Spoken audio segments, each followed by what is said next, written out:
প্রধান অতিথি সাহেব আছেন, আর একটু মোবারকবাদ জানান, ওদিন নিয়েছে না শেষে, একটু শেষে, এখন না, একটু শেষে হলে নামটা বলে উনি কথা বলবেন না, উনি কোনো কথা বলবেন, উনি কোনো কথা বলবেন।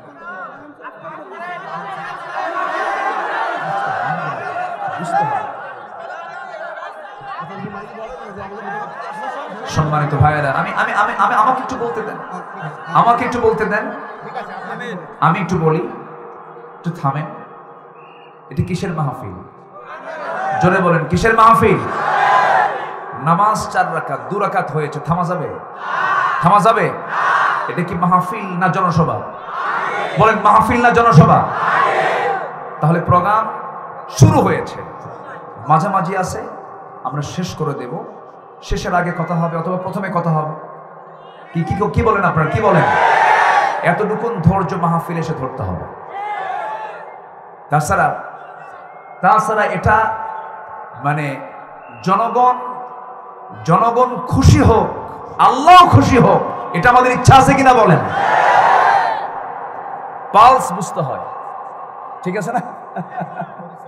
একটু আমার মনে হয় এই তো আর কিছুক্ষণ, অনেক একটু চা খাওয়ান, চা খা, উনি কি আসছেন?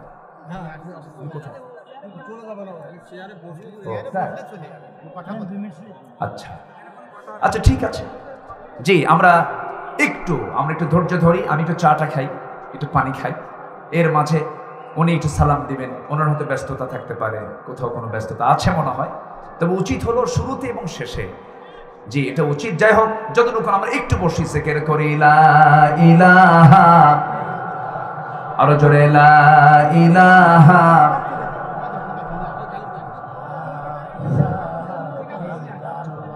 সম্মানিত হাজিরিন, আমি আপনাদের কাছ থেকে ক্ষমা চেয়ে নিচ্ছি, দু এক মিনিট সময় চেয়ে নিচ্ছি।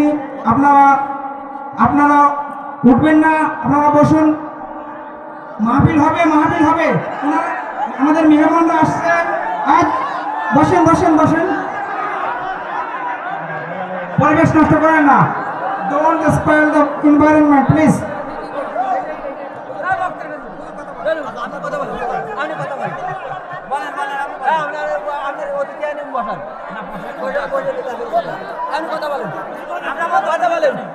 জিকির করি লা ইলাহা ইল্লাল্লাহ। মেহেরবানি করে বসুন, একটু বসুন, আমি তো আলোচনা শুরু করছি। সম্মানিত অতিথি জনতা, ওয়াজ মাহফিল হবে, প্রধান অতিথি আসছেন, মাহফিল শেষে বক্তব্য হবে ইনশাআল্লাহ। সকলে বসে যান, কেউ উঠে যাবেন না, সকলে মাহফিল প্যান্ডেলে বসে যান, প্রধান অতিথি এসে সালাম বিনিময় করে চলে যাবে, আপনারা একটু অবিচলিত হবেন না, বক্তব্য চলবে। সম্মানিত অতিথি আমাদের মাঝে আসবেন, কোন কথা বলবেন ওনারা? যে মেহেরবানি করে বসুন, একটু মেহেরবানি করে বসুন। আপনারা কোরআনকে সম্মান দেবেন না? আপনারা কোরআনকে সম্মান দিবেন না? কোরআনকে সম্মান দিতে রাজি আছেন কারা কারা? হাত উঁচু করে রাখুন। নারায়ে তাকবীর। আল কোরআনের আলো, আল হাদিসের আলো, কোরআন আছে যেখানে, ওই সেখানে কই চলে যাচ্ছেন? এই বসেন,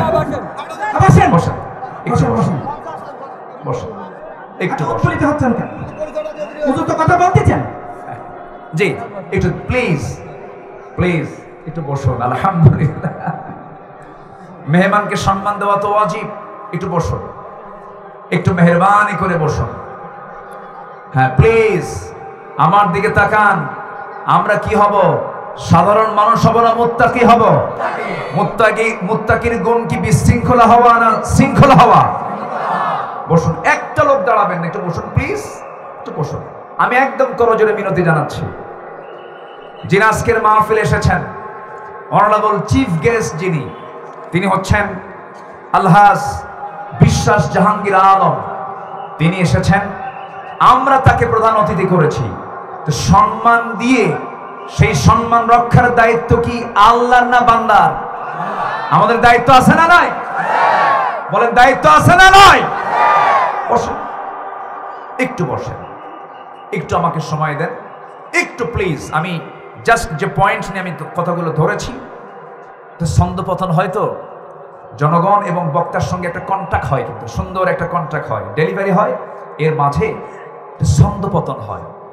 এই জন্য এটা ছাড়া কিছু না। এটা কিন্তু কোনো কারোর প্রতি রাগ নয়, গোস্বাও নয়, কোনো রাগারাগিও নয়। এটা যেন কোনো কিছুতে রূপ না নেয়। আমি সবার কাছে অনুরোধ করব, এই যে একটা বিশৃঙ্খলা মাঝখানে হতে দিচ্ছিল, এটা যেন এখানেই কবর হয়। জোরে বলি ইনশাআল্লাহ, জোরে বলি ইনশাআল্লাহ। আমাকে 10 থেকে 15টা মিনিট একটু সময় দেন। আমি আমার সাবজেক্ট, আমার পয়েন্ট ভিত্তিক কথাগুলো আমি আস্তে আস্তে শেষ করে দেব। এরপর আমাদের অতিথি মহোদয় একটু কথা বলবেন।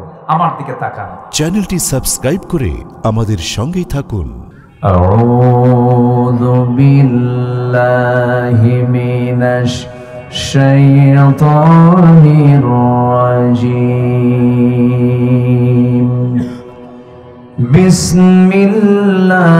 বিসমিল্লাহির রাহমানির রাহিম।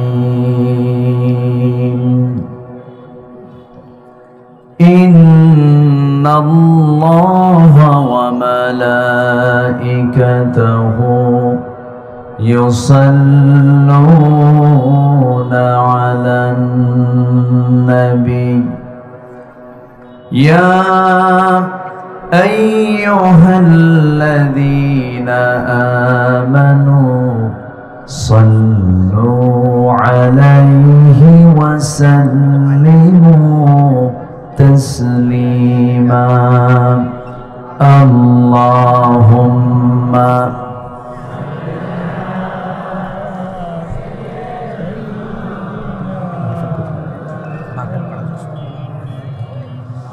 وعلى آل سيدنا। একটু মোহাম্মত দিয়ে নবীর প্রেমে মাতোয়ারা হয়ে জবান খুলে আওয়াজ দিয়ে সবাই বলুন আল্লাহুম্মা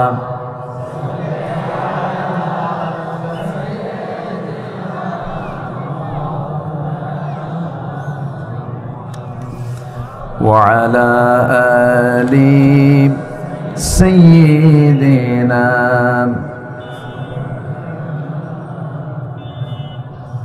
সবাই বলুন বালাগাল উলা বিকামালিহি কাশাফাত তুজা বিজামালিহি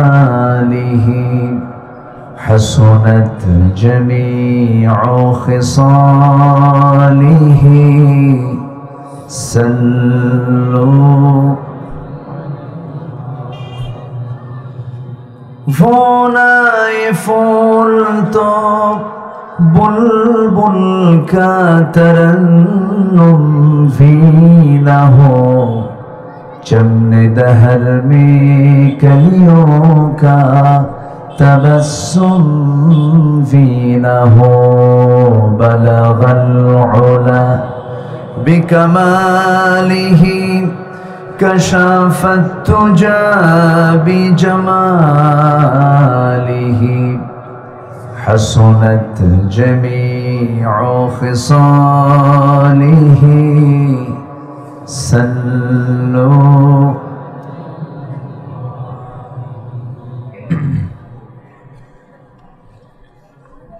বৃহত্তর যশোর অঞ্চলের নড়াইল জেলার সদর উপজেলার আগদিয়া বিসালি যৌথ ঈদগাহ মাদ্রাসা মাঠে অনুষ্ঠিত যুব সমাজ মাহফিল ইন্তেজামিয়া কমিটি কর্তৃক আয়োজিত বার্ষিক তাফসীরুল কোরআন মাহফিল 2025 মহতি আয়োজনের সম্মানিত সুযোগ্য সভাপতি, ইসলাম দরদী ব্যক্তিত্ব, সিঙ্গাড়ির কৃতি সন্তান, বিশিষ্ট ব্যবসায়ী জনাব আলহাজ মতিয়ার রহমান, আজকের মাহফিলের বরেণ্য অতিথি বিশিষ্ট রাজনীতিবিদ জনাব বিশ্বাস জাহাঙ্গীর আলম সাহেব আমার পূর্বে কথা বলেছেন। আমার অত্যন্ত কাছের, আমার অনুজ, দীর্ঘদিনের একই অঙ্গনে ঘোরাফেরা মানুষ আমরা। একবার মক্কায় দেখা না, একবার মক্কায় দেখা।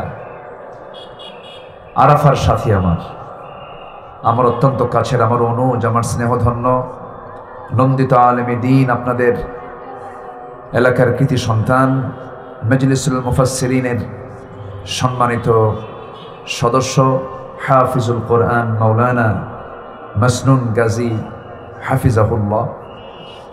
আজকের মাহফিলের সম্মানিত মেহমান বৃন্দ, হযরত উলামায়ে কেরাম, ফদলা ইজাম, দূরে কাছের বিভিন্ন স্থান থেকে ছুটে আসা কালেমার ঝান্ডাবাহী, তাওহীদের পতাকাবাহী, দ্বীন ইসলামের নরসারদুল বীর মুজাহিদ, প্রাণ প্রিয় সম্মানিত দ্বীনি ভাইরা, আড়ালে বসে আছেন শ্রদ্ধেয়া সম্মানিতা মা বোনেরা। আলোচনার সূচনায় আনুষ্ঠানিকতার মধ্য দিয়ে আমার পক্ষ থেকে আবারও দিল খোলা সালাম, আসসালামু আলাইকুম ওয়া রাহমাতুল্লাহি ওয়া বারাকাতুহু। আমার ভাইয়ের জবাবটা কিন্তু খুব জোরে দিয়েছিলেন, আসসালামু আলাইকুম ওয়া রাহমাতুল্লাহ। সবাই কেমন আছেন? আমাকেও প্রশ্ন করলেন। এবার তো আমি অ্যারেস্ট হয়ে আসি নাই, এবার আমি মুক্ত মনে এসেছি। বলি আলহামদুলিল্লাহ। আমি সেই এসপিকে খুঁজে পাচ্ছি না, উনি যে কোথায় আছেন। সব তো ফেরেশতা হয়ে গেছে, তো কেউ নাই এখন। এখন ডিএজি মহোদয়, এসপি মহোদয় অনেকেই ফোন দিয়ে বলে, হুজুর প্রোটোকল লাগবে কি? বলি যে 16 বছর তো লাগে নাই, এখন আর কি দরকার? আমাদের প্রোটোকল আমার আল্লাহ তাআলা, আমাদের কাউকে লাগবে না। হাসবুনাল্লাহু নি'মাল ওয়াকিল ফানি'মাল মাওলা ওয়া নি'মান নাসির। সবচাইতে প্রোটোকল আমাকে যিনি দিতে পারবেন তিনি আমার কে? আমরা কোনো প্রভাব খাটাতে চাই না, আমরা আল্লাহর গোলাম, সবাই সমান। সবাই কি সমান? বলুন তো, একটা আদর্শ রাষ্ট্রের বৈশিষ্ট্য, শাসক ভয়ে থাকবে না জনগণ ভয়ে থাকবে? এই 16 বছর ভয়ে ছিল কারা? জনগণ। এই লাইনে কিন্তু অনেক কিছু আছে। যাই হোক, আমার আগে আমার মাসনুন ভাই, আমি আসতে নিয়ে একটা কথা শুনলাম, বিয়ে শাদী দেওয়া যাবে না, না? খুব আবেগে বলেছে, খুব আবেগে কিছু কথা বলে ফেলেছেন। তবে হ্যাঁ, ইন্নামাল মুশরিকুনা নাজাসুন, যারা মুশরিক তারা হচ্ছে নাপাক। তারা কি বলেন তো? নাপাক। যারা আল্লাহর আইন চায় না তারা কি মুমিন না মুশরিক? বলেন মুমিন না মুশরিক? মুশরিক। ইন্নামাল মুশরিকুনা নাজাসুন। একটু হয়তো আয়াতটা বলে নাই, কিন্তু ডাইরেক্ট মারছে, বুঝলেন? তো যাই হোক, আমরা দোয়া করি আল্লাহ আমাদের শিরকের পথ থেকে সুন্দর সত্য পথে ফিরে আসার তৌফিক দান করুন। জোরে বলি আল্লাহুম্মা আমিন। আমার মামলা শুরু হয়েছে 1999 সাল থেকে। প্রথম আমি মামলার আসামি হই 1999 সাল। আমার তো অনেক ছোট, মানে বডিতে বুড়ো হয়ে গেছে। আমার বয়স তো প্রায় 50-এর কাছাকাছি। তো 1999 সালে আমার ফার্স্ট মামলা হয় জননিরাপত্তা আইনে। ওই সময় গদি নিরাপত্তা আইনের জন্য ওরা একটা আইন পাশ করে, তার নাম হচ্ছে গদি নিরাপত্তা আইন, এই সরকারি। ওই মামলার আমি আসামি ছিলাম ব্যারিস্টার মওদুদ আহমদ সাহেব, মরহুম, উনি ইন্তেকাল করেছেন। উনি আমার মামলার লয়ার ছিলেন। সে সময় হাইকোর্ট থেকে স্থগিতাদেশ নেওয়া হলো। 2000 সালে তো বিদায়ী হয়ে গেল। এই গভর্নমেন্ট যখন 2008 সালের শেষে 9 সাল থেকে শুরু করলো, সিলসিলা তো থাকবেই। মামলা ওই যে শুরু হলো, থামাথামি হয় নাই। মঞ্চ থেকে যে কতবার ধরে নিয়ে গেছে তার হিসাব নেই, আমার মনেই নেই। তো এগুলো যে তারা করেছে, এগুলোর ফলাফল যেমন কর্ম, বলেন যেমন কর্ম তেমন ফল। আপনি যা করবেন আপনি তার ফলাফল পাবেন। শুধু একটা বিষয় মাথায় রাখবেন, ব্যক্তিগত হোক, সামাজিক হোক, রাজনৈতিক হোক, পারিবারিক হোক, ব্যবসায়িক হোক, শুধু জুলুম করবেন না। কি করবেন না বলেন? জুলুম। শুধু জুলুম থেকে নিজেকে বাঁচাবেন, আল্লাহ আপনার হেফাজতের দায়িত্ব নেবেন। সেই জুলুমটা কিন্তু পরিবারেও হতে পারে, ব্যবসায়ী হতে পারে, কর্মচারীতে হতে পারে, মালিকের উপরে হতে পারে। কোনো জুলুম করা যাবে না। সম্মানিত ভাইয়েরা, আমরা কিন্তু আজকে শাবান মাসের ঠিক মিডিল ডেতে আছি। কোন মাস বলেন তো? শাবানের পরে কোন মাস? কোরআনের সাথে যদি একটা কাপড় লাগানো হয়, লাগায় না? তো লাগায়, কিন্তু এটাকে ধুলাবালি যদি না আসে সেফটির জন্য কিন্তু একটা কাভার লাগায়। সামান্য কাপড়, কিন্তু ওই কাপড়টা এর সঙ্গে থাকলে পরে তার মর্যাদা কমে না বাড়ে? কমে না বাড়ে বলেন তো? সামনের মাসটা কি, আর আগের মাসটা কি? এই জন্য এই মাসের দামটাও বেড়ে গেছে। কোন মাসের জন্য? রমজান মাসের জন্য। দেখেন না কি রাত আল্লাহ পাক দিয়েছেন। এই রাতের প্র্যাকটিস করো, মেইন রাতটা তালাশ করো। মেইন রাত আছে হলো সামনে রমজান মাসের কোন রাত? কদর রাত্রি। এটাকে তালাশ করার জন্য আল্লাহ পাক আগের থেকে প্র্যাকটিস শুরু করে দিয়েছে। কদর বরাত নিয়ে বাড়াবাড়িও করা যাবে না, সারাসারিও করা যাবে না। অনেকে বলেন যে বরাত নাই, এটা ভুল কথা।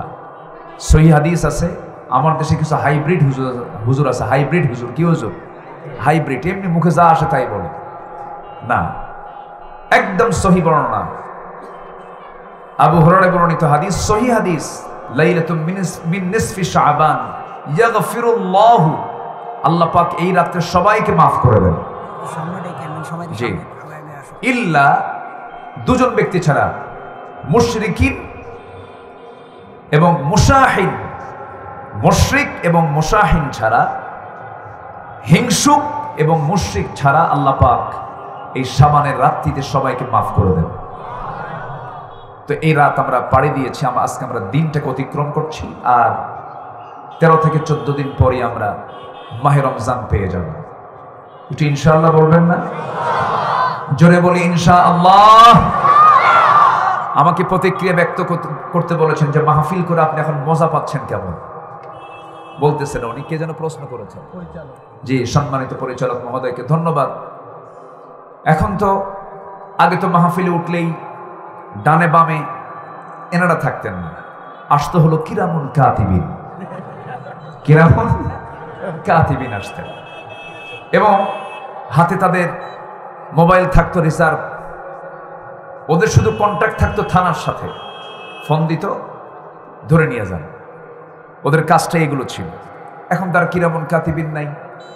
এখন উন্মুক্ত মনে কিছু কথা বলছি, তবে সারা জীবন কখনো বেফাস কথা বলিনি, বেফাস কথা বলবো না। ওই খেলা হবে টেলা হবে এগুলো বলবো না। এগুলো বাজে কথা আমরা বলি না, বলবো না। আমাদের ইসলাম তা শেখায় নাই, আমার রসুল তা শেখায় নাই। রসুল তার একটা কাফের চাচার সাথে গোটা জীবন পাড়ি দিয়েছেন। সুবহানাল্লাহ বলবেন না?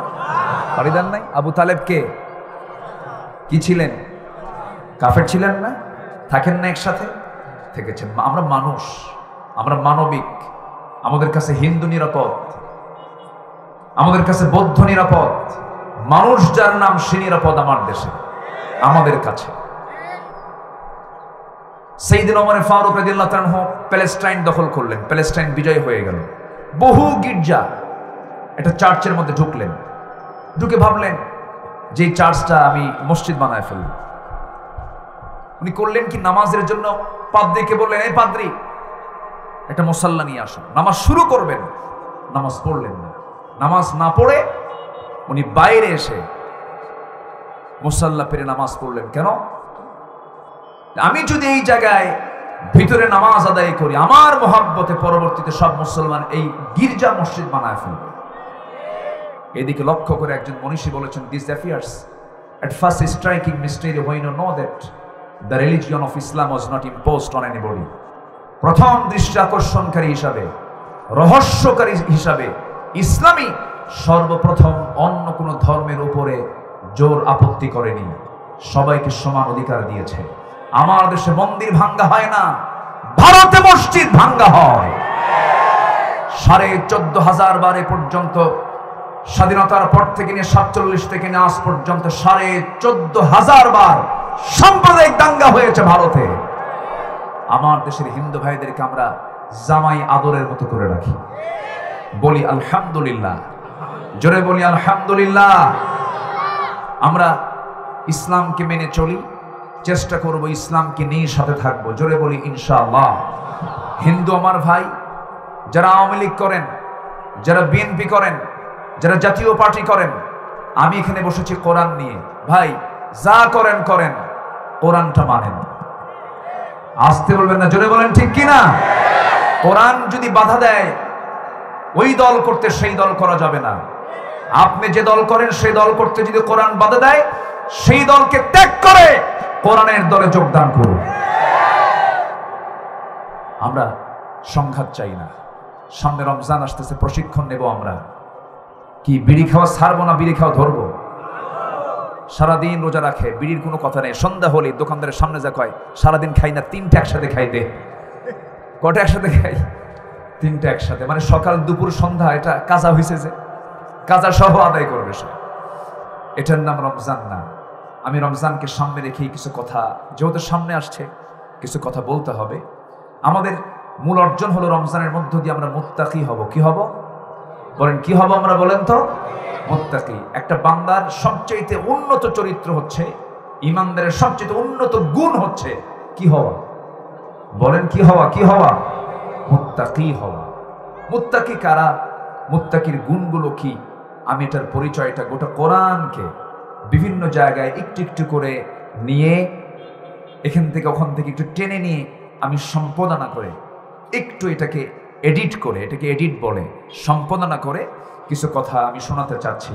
আমাদের কোনো কথা একটা নির্দিষ্ট জায়গার মধ্যে থাকে না, কথাগুলো এখন ওয়ার্ল্ড ওয়াইড হয়ে যায়, গোটা পৃথিবী চলে যায়।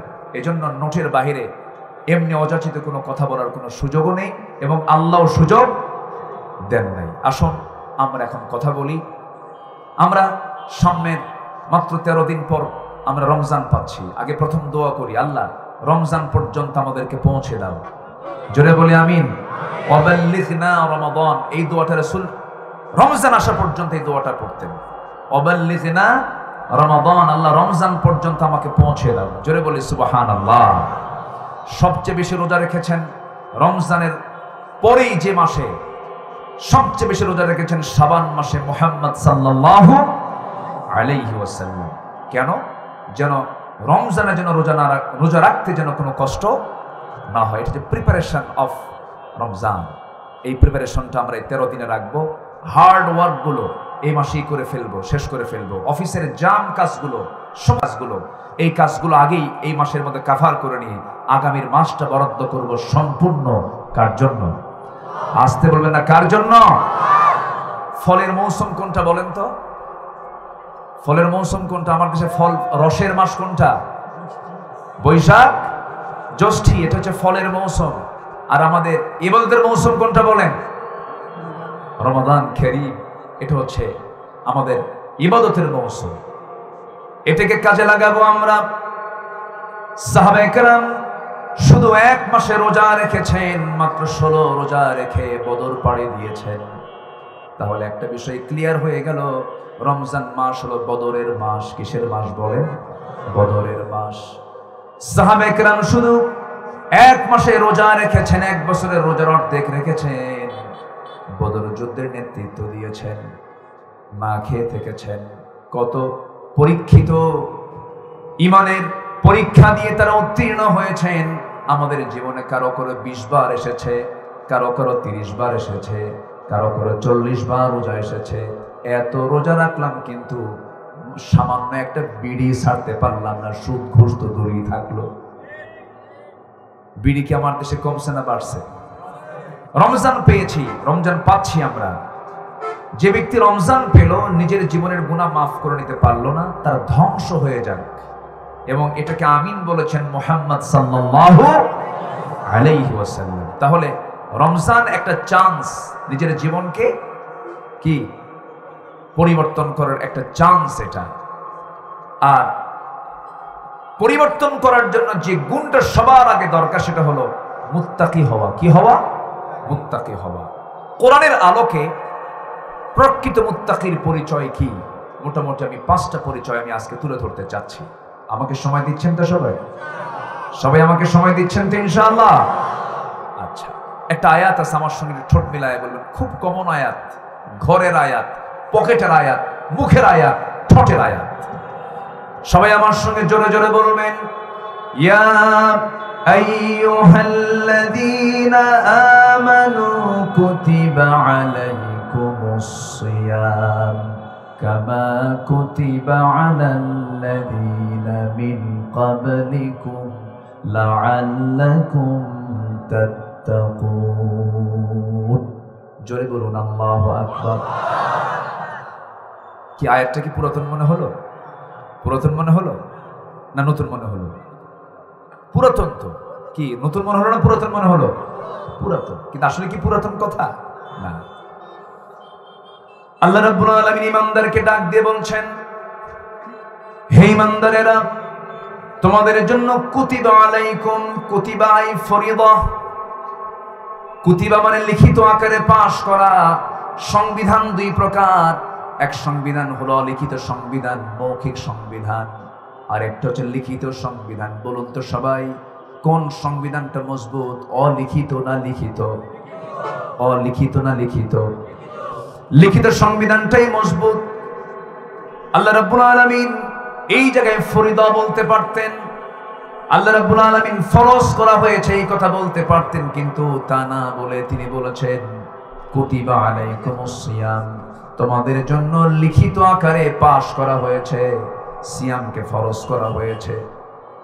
আগের যুগের লোককে ফরজ করা হয়েছিল লাআল্লাকুম তাত্তাকুন, আশা করা যায় তোমরা মুত্তাকি হতে পারবে, খোদাফির হতে পারবে। তাহলে বোঝা গেল রোজার ফলাফল হলো যে গুণ অর্জন করলে বান্দা জান্নাত পেয়ে যাবে, সেই গুণ বান্দা রোজার মধ্য দিয়ে হয়ে যাবে। তার নাম হলো তাকওয়া। তার নাম কি? তাকওয়া। তাকওয়া মানে কি? একটু আমার দিকে কান লাগাবেন, পয়েন্ট ভিত্তিক আলোচনা, একটু মনোযোগ দিবেন সবাই। তাকওয়া মানে কি? তাকওয়া মানে হচ্ছে বেঁচে থাকা। তাকওয়া মানে কি? বেঁচে থাকা। কি থেকে বেঁচে থাকা? ওয়াকিয়ুন মানে হচ্ছে বেঁচে থাকা। অর্থাৎ আমি সহজ করে বোঝাচ্ছি, ওদিকে বাঁশঝাড় নাকি ওইদিকে বাঁশঝাড় নামটা? আচ্ছা, বাঁশঝাড় মনে হয় আছে। বাঁশঝাড় ধরেন, এই বাঁশঝাড়ে বড় একটা বাঁশঝাড় আছে, সেই বাঁশঝাড়ের মধ্যে যদি কেউ চোখ বন্ধ করে দৌড় মারে, ওর কি চামড়া অক্ষত থাকবে? রক্তাক্ত হবে না? তার চোখ, হাত, পা ছিলে যাবে, কেটে যাবে, রক্তাক্ত হবে, তাকে হসপিটালে নিতে হবে, সে আহত হয়ে যাবে। সে যদি ওই বাঁশঝাড়টা পার হতে চায়, তাহলে তার কাজ হচ্ছে সেখানে আগে চোখ দিয়ে দেখবে, দুটো হাত দিয়ে সেই ডালপালাগুলো, চিকন চিকন ডালপালাগুলো, কঞ্চিগুলো, এগুলো সরায় দিয়ে আস্তে আস্তে দেখে শুনে বাঁশঝাড়ের এপার থেকে ওপারে সে যাবে, তাহলে সে নিরাপদ থাকবে। আর যদি চোখ বন্ধ করে দৌড় মারে, সে আহত হয়ে পড়বে। আমার বন্ধুগণ, এই জাগতিক জীবনে চলতে নিয়ে যখন কোনো বান্দার সামনে কোনো হারাম পাবে, হয়তো দেখলো সামনে একজন অফার দিল, তুমি কি জানো এই জুয়া খেললে পরে 1 লাখ টাকার জুয়া খেললে 10 লাখ পাবে? এরকম অফার আছে না নাই? আসতে বলবেন না, আছে না নাই? এমনকি ছোট্ট ছোট্ট বাচ্চাগুলো আজকে নষ্ট হয়ে গেছে, বাবার পকেট থেকে টাকা চুরি করে ফ্রি ফায়ার, পাবজি গেমস গুলো খেলে। কি আমি কি ভুল বলছি ভাই? এই কথাগুলো কি বলার দরকার আছে? ফ্রি ফায়ার, পাবজি এই সমস্ত খেলাগুলো খেলে সেখানে টাকা ধরে, এত টাকার বিনিময়ে খেলবো আমি। এই যে জুয়াটা, আপনি যখন চলতে যাবেন তখন আপনার ভিতরে যদি তাকওয়া থাকে, তখন আপনি বলবেন না না, জুয়া তো সম্পূর্ণ হারাম, জুয়া সম্পূর্ণ হারাম করে দিয়েছেন তিনি আমার কে? আল্লাহ রাব্বুল আলামিন বলেন ইন্নামাল খামরু ওয়াল মাইসিরু ওয়াল আনসাবু ওয়াল আজলামু রিজসুম মিন আমালিশ শাইতান ফাজতানিবুহু। নিঃসন্দেহে মদ, জুয়া, এই সমস্ত কাজগুলো হলো শয়তানের কাজ। এই সমস্ত কাজ থেকে তোমরা দূরে রাখো, দূরে থাকো। আমার বন্ধুগণ, আমার দেশে মদ এবং জুয়া অনুপস্থিত না উপস্থিত? বলেন, আছে না নাই? এবং জুয়ার জন্য বৈধ লাইসেন্সও আছে না নাই? ক্যাসিনো আছে না নাই? আমার বন্ধুগণ, মদের বার আছে, নাইট ক্লাব আছে, মদের দোকান আছে, মদের দোকানদার আছে, মদের কাস্টমারও আছে। আগামী রমজান 14 দিন পরে শুরু হবে, দেখবেন মদের দোকানও খোলা আছে, মদের কাস্টমারও আছে, বেশ্যাবৃত্তির লাইসেন্সও আছে, আকাম কুকামও আছে, দিনের বেলা হোটেলগুলো খোলাও আছে। এগুলো কি তাকওয়ার পরিবেশ না জাহান্নামের পরিবেশ? এগুলোকে রাখা যাবে নাকি বলেন? রাখা যাবে না। তাহলে এগুলোকে আপনি যদি না রাখতে চান, এর জন্য কাজ করার দরকার আছে না নাই? রাসূল এইগুলো বন্ধ করার জন্যই চলে গেছেন বদরে। কোথায় গেছেন? কোথায় চলে গেছেন? আর আমরা 20 বছর রোজা রাখলাম, এ পর্যন্ত বদর খুঁজে পেলাম না। কি খুঁজে পাই নাই? বদর খুঁজে পাই নাই। অনেকে কয় জিহাদ কি এখন চলবে? তাই জিহাদ তো নবীর যুগে হয়ে গেছে, মানে ও ফ্রি জান্নাত পেতে চায়। বলে যে এখন তো আর বদর নাই, এখন তো আর জিহাদ নাই। কে বলেছে এই কথা? আল জিহাদু মাদিন ইলা ইয়াউমিল কিয়ামা। জিহাদ ছিল, আছে, কিয়ামত পর্যন্ত থাকবে। আবু জেহেল ছিল, এখনো আছে, কিয়ামত পর্যন্ত আবু জেহেলদের প্রেতাত্মারা থেকে যাবে। মদের আইন কারা পাশ করে? মুত্তাকি পরহেজগাররা মদের আইন পাশ করে। সুদের আইন এগুলো ওরা পাশ করে না। এগুলোকে বন্ধ করার জন্য আমাদের চেষ্টা চালাতে হবে। যদি বলেন কোরআন তুমি বলে দাও তো কোনটা সফল কাজ, সফলতার কাজ কোনটা? কোরআন বলে দিচ্ছে, ওয়ালতাকুম মিনকুম উম্মাতুন ইয়াদউনা ইলাল খায়রি ওয়া ইয়া'মুরুনা বিল মা'রুফি ওয়া ইয়ানহাউনা আনিল মুনকার ওয়া উলাইকা হুমুল মুফলিহুন। জোরে বলুন আল্লাহু আকবার। যারা সৎ কাজের আদেশ দেবে, অসৎ কাজের যারা বাধা দেবে, তারাই সফল। তারা কি বলেন? তারাই সফল বলছেন। আমার বন্ধুগণ, যে ঈমান সত্য ন্যায়ের কথা বলবে না, যে ঈমান হকের পক্ষে কথা বলবে না, যে ঈমান মদের বিরুদ্ধে কথা বলবে না, যে ঈমান জিনার বিরুদ্ধে কথা বলবে না, যে ঈমান হারামের বিরুদ্ধে সোচ্চার হবে না, সেটা ঈমান নয়, সেটা হলো ভেজাল ঈমান। ঠিক কি না? আগামী রমজান আমরা পাচ্ছি, সবার কাছে জানিয়ে দিতে হবে দিনের বেলা কোনো হোটেল চলবে না। কি আসতে কেন? হোটেল রেস্তোরাঁ কি খোলা রাখা দরকার না বন্ধ করা দরকার? কিন্তু লেখা থাকে কি জানেন?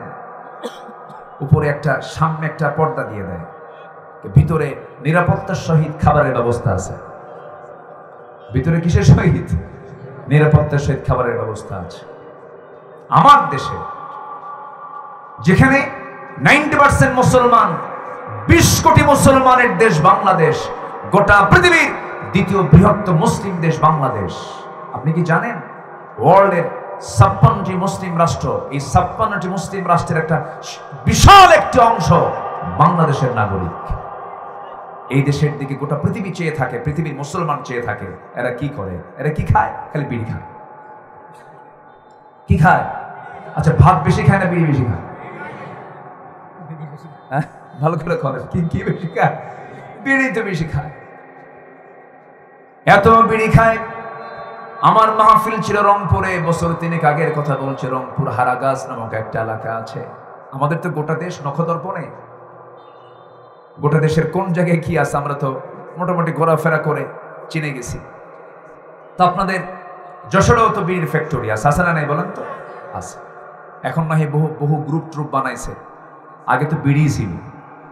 আচ্ছা, তো রংপুরে হারাগাছের ওইদিকে বেশ কিছু বিড়ি কোম্পানি আছে। তা আমি একটা দাওয়াত নিয়েছি, আমি জানি না যেটা বিড়ি কোম্পানির মালিক। আমার দাওয়াত দিয়ে নিয়ে গেছে, দাওয়াত আলোচনা করলাম।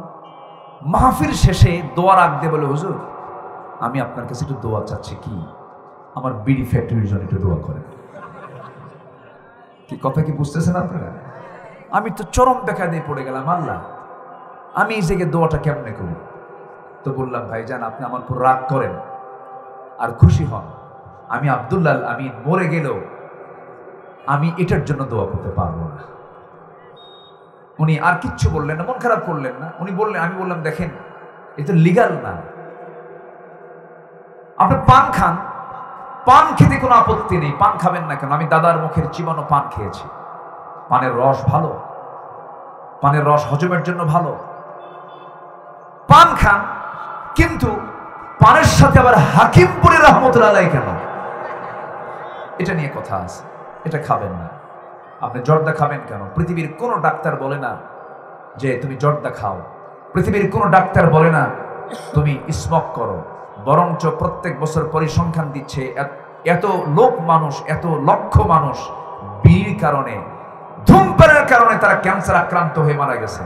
তাহলে যে বিড়ির ফলাফল হলো ক্যান্সার হয়, এটা জানার পরেও যদি কেউ খায়, আল্লাহ যদি কিয়ামতের দিন না করুন, যদি আল্লাহ তাকে বলেন তুই ক্ষুদ্র আত্মহত্যাকারী, ধরতে পারেন কিনা বলেন? ধরতে পারেন কিনা? ধরতেও তো পারেন।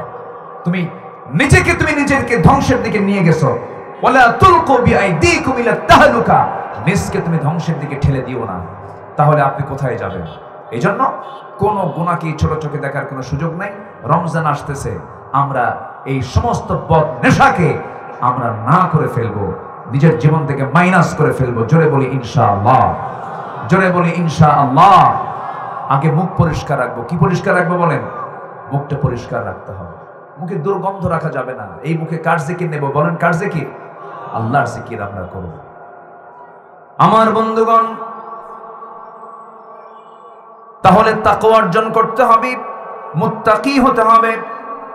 কোরআনের আলোকে প্রকৃত মুত্তাকির পরিচয় কি? নাম্বার 1 হলো যারা পৃথিবীতে সৎকর্মশীল, রাতের সামান্য অংশ তারা ঘুমিয়ে কাটাবে, রাতের শেষ প্রহরে ক্ষমার প্রার্থনা করবে, যথাযথভাবে অভাবী বঞ্চিতদের হক আদায় করবে। এটা হচ্ছে মুত্তাকিদের 1 নাম্বার পরিচয়। আল্লাহ রাব্বুল আলামিন সুন্দর করে বলছেন, ইন্নাল মুত্তাকিনা ফি জান্নাতিন ওয়া উয়ুন আখিদিনা মা আতাহুম রাব্বুহুম ইন্নাহুম কানু ক্বাবলা যালিকা মুহসিনিন কানু ক্বালিলাম মিনাল লাইলি মা ইয়াহজাউন। জোরে বলুন আল্লাহু আকবার। وبالأسحار هم يستغفرون وفي أموالهم حق للسائل والمحروم। জোরে বলুন আল্লাহু আকবার। সূরাতুজ জারিয়াত আয়াত নাম্বার 15 এবং 15 থেকে 19 পর্যন্ত আল্লাহ রাব্বুল আলামিন মুত্তাকিদের কিছু গুণ তুলে ধরলেন। এই গুণগুলো অর্জন করব আমরা। আমার বন্ধুগণ, রাত যখন গভীর হয়ে যাবে, ইমানদার তখন সে তার বিছনা তাকে পিঠের সাথে লাগাতে পারবে না, লাগাতে দেয় না, সে ছটফট করতে থাকে। কারণ আল্লাহ রাব্বুল আলামিন আরেক জায়গায় সূরা ফুরকানে বলছেন, ওয়াল্লাযীনা ইয়াবিতুনা লিরাব্বিহিম সুজদান ওয়া কিয়ামা ওয়াল্লাযীনা ইয়াকুলুনা রাব্বানা ইসরিফ আন্না আযাবা জাহান্নাম ইন্না আযাবাহা কানা গরামান ইন্নাহা সাআত মুস্তাকাররান ওয়া মুকামা। আল্লাহু আকবার। বান্দা যখন রাত গভীর হয়ে যায়, ওই বান্দার ঘুম আর চোখে আসে না। কারণ আল্লাহ রাব্বুল আলামিন বলেন, আমার পছন্দের যারা বান্দা সারা দিন একভাবে পার করলেও রাতের বেলা একটু ঘুমালো, কিন্তু শেষ প্রহরে সেই বান্দা জেগে যায়, চোখের পানি ফেলে ফেলে কেঁদে কেঁদে আল্লাহর কাছে রোনাজারি করে বলে, আল্লাহ সারাদিন কত ভুল করে ফেলেছে, আল্লাহ তুমি আমাকে মাফ করে দাও। আপনার চোখের পানি যদি আমার আল্লাহর জন্য ফেলতে পারি, 1 ফোঁটা চোখের পানি আমাকে আপনাকে জান্নাতের দরজায় পৌঁছায় দেবে। জোরে বলি সুবহানাল্লাহ। আমরা কার ভয় করব? আসতে বলবেন না, কার ভয় করব?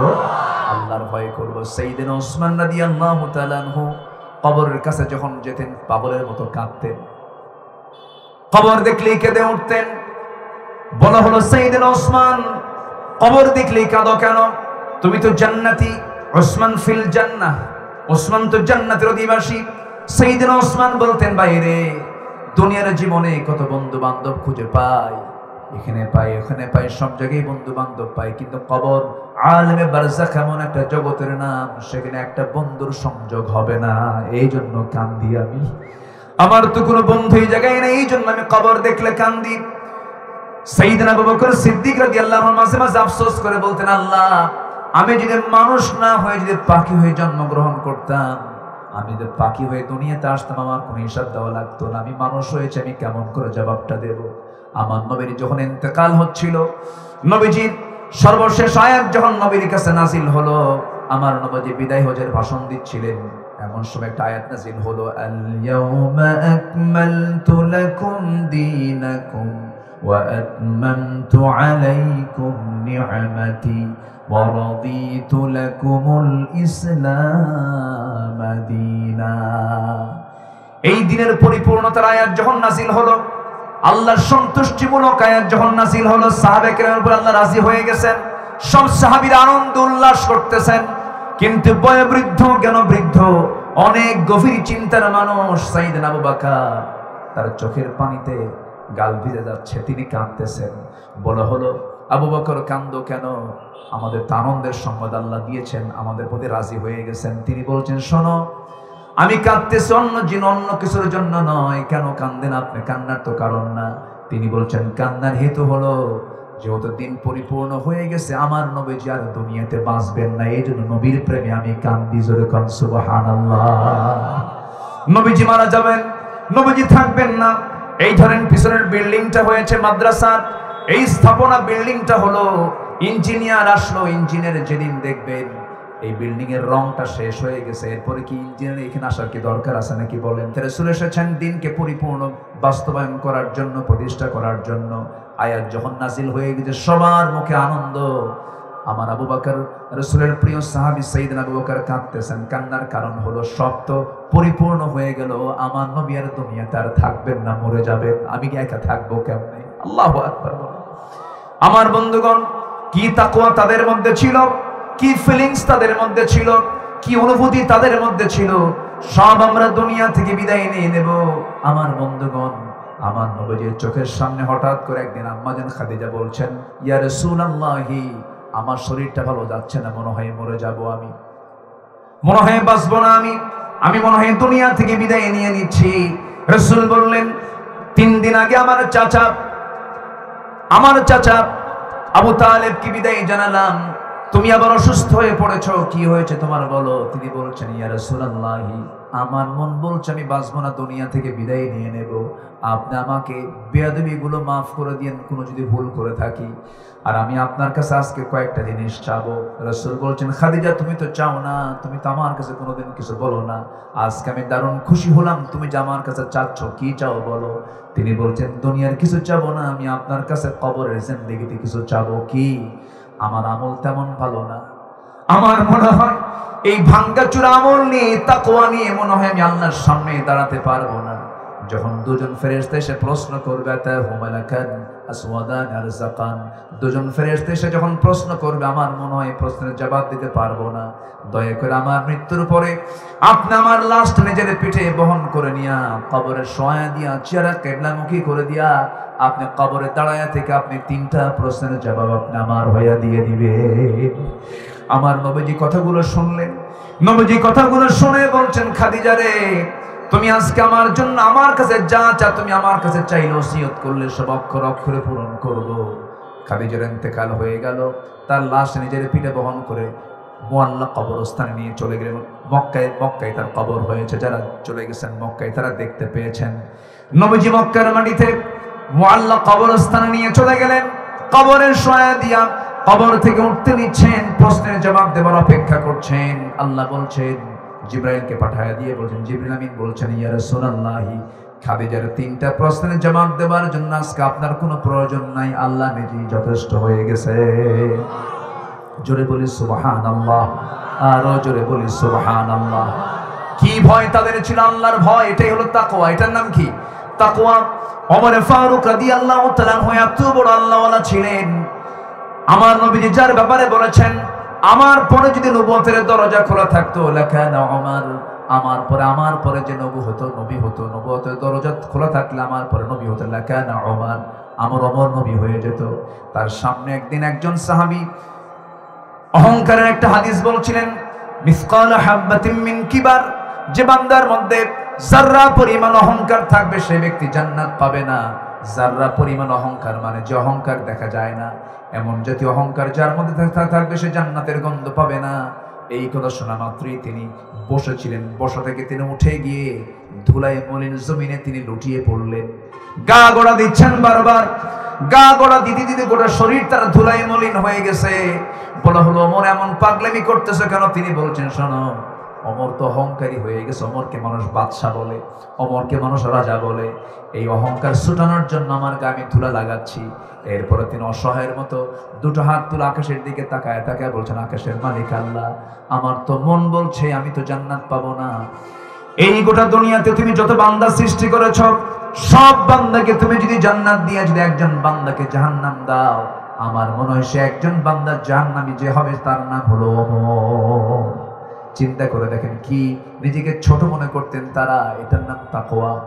ওমরে ফারুক রাদিয়াল্লাহু তাআলা আনহু তিনি একদিন রাষ্ট্রের মধু, কিসের মধু? রাষ্ট্র থেকে মধু পেয়েছেন, এক বোতল মধু পেয়েছেন। এক বোতল মধু নিয়ে তিনি চলে আসলেন বাড়িতে। সেই এই বোতলের মধ্যে পাঁচটা বাড়ির মধু আছে, 5টা ভাগ, তার সেই মধু বোতলের মধ্যে 5টা ভাগ করতে হবে। বউকে বললেন, বউ আমার শোনো, এই যে মধুর বোতল তোমাকে দিলাম, সুন্দর করে 5টা ভাগে ভাগ করবা, একটা ভাগ আমরা নেব আর বাকি 4 ভাগ প্রতিবেশীর কাছে দিয়ে দিবা। সঙ্গে সঙ্গে তিনি হাতের মধ্যে বোতল নিলেন। 2-3 মিনিট যেতে না যেতে হঠাৎ করে বলছে, আমার স্ত্রী, মন খারাপ করো না, মধুভাগের দায়িত্ব আমি তোমাকে দেব না, মধুভাগের দায়িত্ব আমি তোমাকে না দিই, আমি অন্য জনকে দিতে চাই। বলুন, কোন স্বামী যদি তার স্ত্রীর সঙ্গে এমন আচরণ করে, বলেন তো কিছু লাগার সম্ভাবনা আছে নাকি? আসতে বলেন, এত আসতে বললেন, সবার বাড়ির বউকে রাবিয়া বসরি নাকি? মনে হয় কেউ গন্ডগোল করেই না নাকি? লাগবে কি? লেগে যাবে। স্বামী স্ত্রীর মধ্যে লাগে না? লাগে তো, সবার মধ্যেই লাগে। লাগলে তো মোহাব্বত বেশি হয়, না লাগলে তো মোহাব্বত হবে না। কিন্তু আমাদের গুলো একটু বেশি করে হয়তো বা, কিন্তু সাহাবীদের স্ত্রী তাদের একটা আলাদা যোগ্যতা আছে না? অবশ্যই তো আছে, তবে লাগবেই, এটা স্বাভাবিক। আমার নবীজির সামনে একদিন আম্মা যেন আয়েশা সিদ্দিকা রাদিয়াল্লাহু আনহা তার আরেক স্ত্রী ব্যাপারে বলছেন, সাফিয়া তো খাটো। আমার নবীর এক স্ত্রী ছিলেন সাফিয়া, বললেন যে ও তো খাটো। আমার নবীজি শুধু বললেন, তুমি যে কথাটা বললে, এই কথা যদি দরিয়ায় ছেড়ে দেওয়া হতো, লামাজাজাতহু, দরিয়ার সমস্ত পানি বিবর্ণ হয়ে যেত, গন্ধ হয়ে যেত। শুধু বলেছেন কি বলেছেন? খাটো। আমরা কি শুধু এতটুকু কই? আসতে কর, শুধু কি আমরা এতটুকু কই? কত কি বলি। সামনে রমজান আসতেছে, সব ঠিকঠাক করে নেবে জিব্বা। জোরে বলি ইনশাআল্লাহ, জোরে বলি ইনশাআল্লাহ। শুধু বলেছেন কি বলেছেন? খাটো। রাসূল বলছেন, তোমার এই খাটো, এই কথা যদি দরিয়ায় ছেড়ে দেওয়া হয়, দরিয়ার পানি বিবর্ণ হয়ে যাবে। এত মারাত্মক একটা কথা যখন কোথাও আমরা ছেড়ে দেব, আগে ছাড়বো না আগে চিন্তা করব? বলেন, আগে ছাড়বো না চিন্তা করব? চিন্তা না করে যারা কথা ছাড়বে, আল্লাহ পাক তাদেরকে লাগাম টেনে ধরবেন। আল্লাযীনা হুম আনিল লাগবি মুরিদুন, ধরে ফেলবেন। আমার নবীজি খুব সাবধান থাকতেন গীবতের ব্যাপারে। আবার প্রশংসা যদি কেউ তার সামনে এসে করতে চেত, বলতেন, তুমি আমার সামনে প্রশংসা করো না। রাসূল বলেছেন, তোমার সামনে কেউ প্রশংসা করতে চাইলে তার মুখে মাটি মারো। কি মারো? মাটি মারো। অহংকার নিয়ে আসা যাবে না, গীবত নিয়ে আসা যাবে না।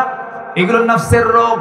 নফস, রূহ, কলব, লেজিসলেটিভ, অ্যাডমিনিস্ট্রেটিভ, ফেডারেটিভ, এগুলোকে কন্ট্রোল করতে হবে। যার হৃদয়টা কন্ট্রোল আছে, যার নফসটা কন্ট্রোল আছে, قد أفلح من تزكى وذكر اسم ربه فصلى। আল্লাহু আকবার বলেন। ওমর ফারুক বললেন, আমার বউ মন খারাপ করো না, আমি মধুর বোতলটা দিয়ে আমি তোমাকে ভাগ করাবো না। কিচ্ছু বললেন না, একটু মন খারাপ তো হবে। মন খারাপ করলেন, কিন্তু কিছুই করার ছিল না। তিনি করলেন কি, মধুর বোতলটা নিয়ে আস্তে করে প্রতিবেশীর ঘরে চলে গেলেন। প্রতিবেশীকে বলছেন, আমার প্রতিবেশী এই দিকে আসো, এই বোতলটা ভাগ করো, 5টা ভাগ করো, 5টা ভাগে ভাগ করে নাও। 1 ভাগ আমাকে দিবি, আর 4 ভাগ তোমরা 4 প্রতিবেশী ভাগ করে নেবে। 5 ভাগে ভাগ করে 1 ভাগ তিনি নিয়ে এবার বাড়িতে ঢুকে বলছেন, আমার স্ত্রী, আমি তোমাকে দারুণ বিশ্বাস করি, আমি তোমাকে দারুণ মহব্বত করি, কিন্তু আমার স্ত্রী তুমি মনক্ষুণ্ণ হবে না। আমি তোমার হাত থেকে মধুভাগের দায়িত্ব না দিয়ে মধুর বোতলটা নেওয়ার উদ্দেশ্য হলো তুমি সমান ভাগই ভাগ করবে, ঠিক আছে, কিন্তু মধু তো তরল জিনিস। মধু কি জিনিস বলেন? মধু কি সংখ্যা না তরল? সংখ্যা সমান সমান হয়, তরলকে সহজে সমান করা যায়? সংখ্যা ধরেন ডিম 4টা, ওটা 4টা, ওটা 4টা, এটা হলো, কিন্তু তরল জিনিস তো সমান সহজে করা সম্ভব নয়। এবার তিনি বলছেন, আমার স্ত্রী, আমি তোমাকেই ভাগ করতে দিতাম, কিন্তু পরক্ষণে চিন্তা করলাম এই মধু ভাগ করতে গিয়ে যদি এই মধুর বোতল থেকে যে মধু ভাগ করতে গেছো, তুমি মধু ভাগ করতে যাবে, তোমার হাতের মধ্যে 1 ফোঁটা 2 ফোঁটা অথবা 3 ফোঁটা মধু বেশি চলে আসুক, এটা চাই নাই মনে করে মধুভাগের দায়িত্ব আমরা অন্যের কাঁধে দিয়েছি। জোরে বলে সুবহানাল্লাহ। এটার নাম কি বলেন? জোরে কোন, এটার নাম কি? আমার সাবজেক্ট ঠিক আছে কিনা বলেন? আমি কিন্তু আমার লাইনে আছি, আপনি আপনার লাইনে থাকেন, আমরা এই লাইনই শেষ করে দেব। জোরে বলি ইনশাআল্লাহ, আরো জোরে বলি ইনশাআল্লাহ। সম্মানিত ভাইয়েরা, আমার দিকে তাকান। নাম্বার 2 হলো কোরআনের আলোকে প্রকৃত মুত্তাকি কারা। নাম্বার 2, যারা আল্লাহকে না দেখে ভয় করে, বিনীত হৃদয়ে আল্লাহর নিকট উপস্থিত হয় এবং আল্লাহ অভিমুখে অনুতপ্ত হৃদয়ের অধিকারী হয় যারা। ওয়াজলিফাতিল জান্নাতু লিল মুত্তাকিন গায়রা বাঈদিন হাদা মা তুআদুনা লিকুল্লি আওয়াবিন হাফিজ মান খাশিয়ার রাহমানা বিল গায়বি ওয়া জাআ বিকলবিন মুনীব। জোরে বলুন আল্লাহু আকবার। সূরা কফ 31 থেকে 33 আল্লাহ রাব্বুল আলামিন এখানে মুত্তাকির আরেকটা পরিচয় সুন্দর করে দিয়েছেন, যারা বিনীত হয়ে আল্লাহর কাছে উপস্থিত হয়ে আল্লাহর ভয় করে, আল্লাহকে না দেখে যারা আল্লাহর ভয় করে, এরা হচ্ছে প্রকৃত মুত্তাকি। নাম্বার 3 হলো আল্লাহ রাব্বুল আলামিন বলছেন কারা মুত্তাকি, যারা ঈমান আনয়নকারী, সালাত কায়েমকারী, যাকাত আদায়কারী। আল্লাহ রাব্বুল আলামিন তাদের ব্যাপারে সূরা বাকারা 177 নম্বর আয়াতে লম্বা একটা আয়াত দিয়েছেন, যারা পারেন ঠোঁট মিলে আমার সঙ্গে বলুন, লাইসাল বিররা আন তুওয়াল্লু ফুজুহাকুম কিবালাল মাশরিকি ওয়াল মাগরিবি ওয়ালাকিন্নাল বিররা মান আমানা বিল্লাহ واليوم الآخر والملائكة والكتاب والنبيين وآتى المال على حبه ذوي القربى واليتامى والمساكين وابن السبيل والسائلين وفي الرقاب وأقام الصلاة وآتى الزكاة والموفون بعهدهم إذا عاهدوا والصابرين في البأساء والضراء وحين البأس أولئك الذين صدقوا وأولئك هم المتقون। جربون الله أكبر। আল্লাহ কত সুন্দর করে নিজে এক্সপ্লেন করলেন, নিজেই তাফসীর করলেন, নিজেই ব্যাখ্যা করলেন, নিজেই সুন্দর করে ডেসক্রিপশন দিয়ে বলতেছেন মুত্তাকি কারা তোমরা জেনে নাও। প্রকৃত মুত্তাকি শুধু কিবলামুখী হয়ে কয়টা সিজদা দিলেই মুত্তাকি হওয়া যায় না। মুত্তাকি হওয়ার জন্য 7টা গুণ লাগে। কয়টা গুণ লাগে বলেন? 1 নাম্বার হলো ঈমান আনা। কি আনা বলেন? ঈমান আনা। নাম্বার 2 হলো প্রিয় সম্পদ আল্লাহর পথে খরচ করা। নাম্বার 3 হলো নামাজকে কায়েম করা। নাম্বার 4 হলো যাকাত আদায় করা। নাম্বার 5 হলো ওয়াদা ঠিক রাখা। নাম্বার 6 হলো ধৈর্য ধারণ করা বিপদে মুসিবতে। নাম্বার 7 হলো আল্লাহ রাব্বুল আলামিন বলছেন যত বিপদ আসুক না কেন মুসিবতে তোমাকে বলতে হবে ইন্না লিল্লাহি ওয়া ইন্না ইলাইহি রাজিউন। এই গুণগুলো অর্জন করবে যারা আল্লাহ দুটো সার্টিফিকেট দিয়েছেন। এক নাম্বার বলছেন এরাই হলো সত্যবাদী, এরাই হলো মুত্তাকি। জোরে কোন সুবহানাল্লাহ। আমার দেশে কি যাকাত আদায় হয়? আসতে বলে যাকাত আদায় হয়? যাকাতকে জরিমানা মনে করে এরকম পাবলিক আমার দেশে আছে না নাই? কি কয় জানেন? যে আল্লাহ কি গভর্নমেন্ট দিছে ট্যাক্স, আর ওইদিকে আল্লাহ দিছে আরেক ট্যাক্স, এটা আরেক জরিমানা। যেরকম নাউজুবিল্লাহ। তাহলে আমরা জেনেছি ইতিপূর্বে রমজান মাস শুধু রোজার মাস না বদরের মাস? বলেন বলেন বলেন বলেন। রমজান মাস কি শুধু নামাজ রোজার মাস না জিহাদের মাস? কিসের মাস বলেন? জিহাদের মাস। আমার নবীজি সাহাবে কেরামকে নিয়ে শুধুমাত্র 16টা রোজা রেখেছেন। কয়টা রোজা রেখেছেন বলেন তো? 16টা। 16টা রোজা রাখার পর এমনি তো দেশ ছাড়া, আমার নবীর দেশ মদিনা না মক্কা? বলেন আমার নবীর জন্মস্থান কোথায়? মদিনা না মক্কা? মক্কা। মক্কা ছেড়ে রাসূল কোথায় চলে গেছেন? মদিনায়। মদিনায় একটা মানুষ যখন দেশ ছাড়া হয় তখন কি বাড়ি নিয়ে যায় সাথে? কিছু নিতে পারে? হাড়ি পাতিল কোনো কিছুই না, শূন্য হাতে কেবলই তিনি মক্কা থেকে মদিনায় গেছেন। মদিনায় যাওয়া মাত্রই আমার নবীজি 1 বছর যেতে না যেতে যুদ্ধের ডাক পড়ে গেল। আমার নবীজির কানে আসলো আবু জেহেল। কে বলেন তো? কি নাম বলেন? আবু জেহেলের বাড়ি চেনেন সবাই? কোথায় বাড়ি বলেন? কোথায়? মক্কা। এখন তার বাড়ি কি হয়ে আছে বলেন? International toilet. আমার নবীর ঘরের সঙ্গেই বাড়ি। আমার নবীর বাড়িটা আছে মাকতাব, লাইব্রেরি। লাইব্রেরি হয়ে আছে, দেখছেন তো? লাইব্রেরি। এবং সেই বাড়ির সাথে একই বংশধর আবু জেহেলের বাড়িটাকে সিদ্ধান্ত নেওয়া হয়েছে যে ওটাকে টয়লেট বানাও, গোটা পৃথিবীর হাজিরা সাইজ করে। এই আবু জেহেল রমজান মাসে ইসলামকে নিশ্চিহ্ন করার জন্য 1000 সৈন্য নিয়ে, কত হাজার সৈন্য নিয়ে? 1000 সৈন্য নিয়ে মক্কা থেকে মদিনা পর্যন্ত চলে গেল। মদিনার অদূর বদর প্রান্তর পর্যন্ত যখনই পৌঁছে গেছে, লোহিত সাগরের পাশ দিয়ে ঘেসে ঘেসে, ইতিহাস বলে 1000 সৈন্যের কাছেই ছিল ঘোড়া, অস্ত্রে শস্ত্রে সজ্জিত, সমরাস্ত্রে সজ্জিত আবু জেহেল। বদর প্রান্তরে যাওয়া মাত্র আমার নবীর কানে সংবাদ চলে গেল। রাসূল বললেন, সাহাবীরা, আমরা এমনি না খাওয়া কেবলই আসলাম মক্কা থেকে, তোমরা তো এমনি কষ্টে আছো, আমি তোমাদের নিয়ে একটু শঙ্কিত আছি, তোমরা কি পারবে এই সমরাস্ত্রে সজ্জিত অসম আবু জেহেলের বিরুদ্ধে তোমরা কি গর্জে উঠতে পারবে, জিহাদ করতে পারবে? সামনে উপস্থিত কয়েকশো সাহাবী দাঁড়ায় বললেন, ইয়া রাসূলুল্লাহ, গায়ের শক্তি নাই, ঈমানের শক্তি আছে। আল্লাহু আকবার বলেন। এটার নাম তাকওয়া। এটার নাম কি? তাকওয়া। আমার নবীজি খুব খুশি হলেন। এক সাহাবীকে দেখে কাঁদলেন, বলেন, আব্দুর রহমান, তোমার তো প্রচুর টাকা ছিল মক্কায়, তুমি হাজার হাজার কোটি টাকার মালিক, তোমার বউ নাই, তোমার সন্তানও নাই, ব্যবসাও চলে গেছে, তুমি শূন্য হাতে এখানে বসে আছো, তোমার কি কষ্ট হচ্ছে না? একটা মুস্কি হাসি মেরে আব্দুর রহমান ইবনে আওফ বললেন, ইয়া রাসূলুল্লাহ, বউ হারাইছি, ছেলে মেয়ে হারাইছি, ব্যবসা হারাইছি, তো কি হয়েছে? আমি আপনাকে পেয়েছি, আমি রাসূল, আমি আপনাকে পেয়েছি, আমি আল্লাহকে পেয়েছি, আমার কিচ্ছু দরকার নাই। এটার নাম তাকওয়া। রাসূল বললেন, আব্দুর রহমান, তুমি কি যুদ্ধে যাবে? হুজুর, শুধু যুদ্ধেই যাব না, আপনি দোয়া করেন আমি যেন যুদ্ধে গিয়ে শহীদ হয়ে যাই। বদর যুদ্ধের দিন আমার নবীজি সকালবেলা রোজাদার, সবাই রোজা আছে, না খায়া রোজা। কি খায়া রোজা?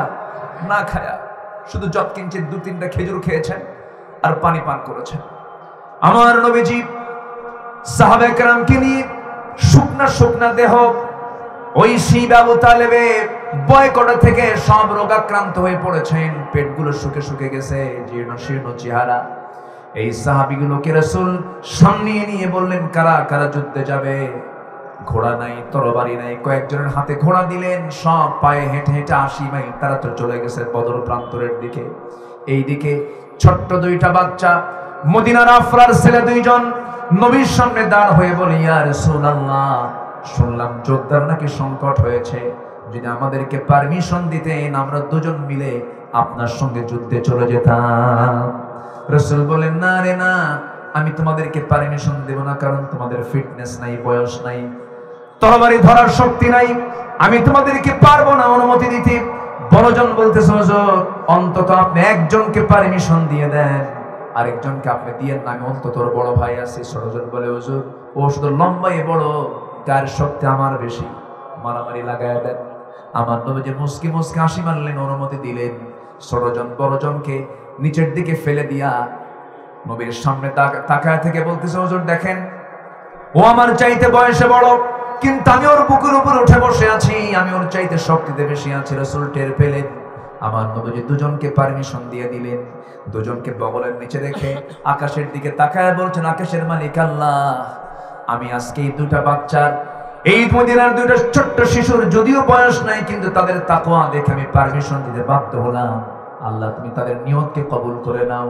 দুজন সহ 313 জন হলো, 313 জন হলো। 313 জন কিনে আমার রাসূল শিশু ইসলামকে বিজয়ী করার জন্য রমজান মাসে সব রোজা আছে। বললেন সাহাবীরা, ফাইদাতুম মিন আইয়ামিন উখরা, অন্য সময় আমরা রোজা রাখতে পারবো, আজকে রোজাটা তোমরা ভেঙে ফেলে দাও। সাহাবীরা বলেন, হুজুর রোজার মাসে রোজা ভাঙা কত বড় ক্ষতি আমাদের হয়ে যাবে, আমরা রোজাও রাখবো, যুদ্ধ করব। রাসূল বললেন, তোমরা বুঝতে পেরেছো রোজা ভাঙবে না। আমার নবীজি সবার চোখের সামনে গ্লাস হাতের মধ্যে নিয়ে তিনি আগে রোজা ভাঙলেন। নবীকে দেখে কেউ কেউ রোজা রাখতে পারে নাকি? সব ভেঙে ফেললেন। তাহলে রোজা রাখাও ফরজ, রোজা ভাঙাও, আস্তে রোজা ভাঙাও। কিসের জন্য? জিহাদের জন্য। কিসের জন্য বলেন? তাহলে যেই কাজ, একটা ফরজ কাজকে ভেঙে ফেলে আরেকটা ফরজ কাজের জন্য যেতে হয়, তার নাম হলো জিহাদ ফি সাবিলিল্লাহ। আল্লাহু আকবার বলেন। ফরজ হুকুম, ফরজ হুকুম রোজাকে ভেঙে জিহাদের ময়দানে সব রওনা দিলেন। কারণ রোজার ময়দানে না খাওয়া দরকার, না খাওয়া দরকার, শক্তির দরকার কম না বেশি? বেশি। সব শক্তি সঞ্চয় করে রোজা রাখা মানুষগুলো বিশ্রামের সুযোগ পেলেন না, চলে গেলেন বদর প্রান্তরে। প্রচন্ড গরম, বালুর ময়দান। আমি গিয়েছি, আমি যখনই যাই মদিনা গেলে আমি চলে যাই বদরে, আমি চলে যাই উহুদে, আমি চলে যাই তাবুক, সব জায়গায় ঘুরি। কারণ প্র্যাকটিক্যাল ঘুরলে তখন কোরআনের সঙ্গে অনেক কিছু মিলে যায়। বলি আলহামদুলিল্লাহ। ঘুরতেই যেতে হয়, ওই সিডনি যাওয়া লাগবে না। ঘুরতেই যেতে হয়, স্ট্যাচু অফ লিবার্টি দেখার জন্য যাওয়া লাগবে না। অস্ট্রেলিয়া যাওয়ার দরকার নাই, মক্কা যান, মদিনা যান, আপনার ওই মক্কা মদিনার স্মৃতি আপনাকে জান্নাতে নিয়ে যাবে।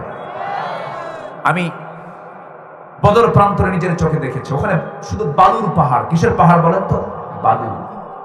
বালুর পাশে দাঁড়ানো সাহাবীরা দাঁড়ায় আছেন, পা গুলো হাঁটু পর্যন্ত গেড়ে যায়।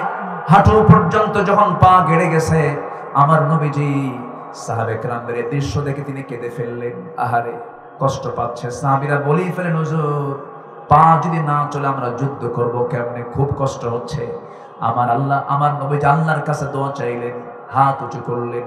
হাত উঁচু করার সঙ্গে সঙ্গে আকাশে এক খণ্ড মেঘ, কালো মেঘ জমা হয়ে গেল। বৃষ্টি নাজিল হলো। বৃষ্টি যখন নাজিল হলো, বালুর উপরে যখন পানি পড়ে, তখন বালুর জায়গা নরম হয় না, শক্ত হয়। শক্ত হয়ে গেল।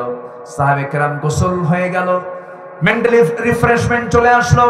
ওইদিকে আবু জেহেলরা, কাফের দলের সৈন্যরা যে পাশে দাঁড়ানো ছিল, সেই জায়গাটা ছিল আঠাল মাটির জায়গা।